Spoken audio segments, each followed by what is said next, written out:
भाजप आणि एमआयएमची युती झालेली आहे. फडणवीसांनी देखील कुठेतरी नाराजी व्यक्त केली आहे. कसं पाहता त्या समीकरणाला? अगोदरच सगळ्या नेत्यांनी सांगितलेलं आहे की स्थानिक पातळीवर निर्णय घ्यायला सगळे सक्षम आहेत.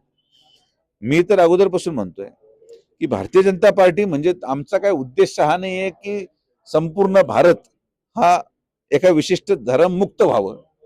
मी तर कधीच बोललो नाही. आमचा विरोध त्या लोकांना आहे जे लोकांना उकसवायचा प्रयत्न करतात, जे लोक वारंवार हिंदू धर्माचा अपमान करतात, जे लोक भारतरत्न डॉक्टर बाबासाहेब आंबेडकरांनी लिहिलेल्या संविधानाच्या अनुपालन करत नाहीत, जे लोक शांतता भंग करायचा प्रयत्न करतात, अशा लोकांचा आम्हाला विरोध आहे.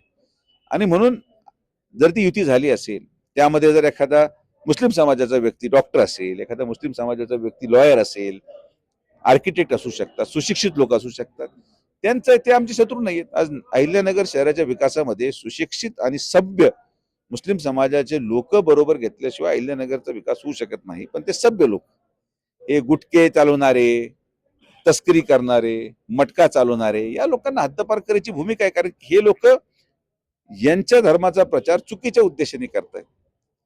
यांना मुळच हिंदुत्व राहू नये ही भूमिका यांची आहे. आणि मग हिंदुत्व राहू नये अशी भूमिका घेतलेले ठराविक मुस्लिम समाजाच्या लोकांना विरोध करणं हे आमचं काम आहे. हिंदुत्व टिकलं पाहिजे, हिंदुत्वामध्ये विकास आहे, हिंदुत्व आमची आस्था आहे आणि म्हणून ते धोरण घेऊन आम्ही पुढे चाललोय.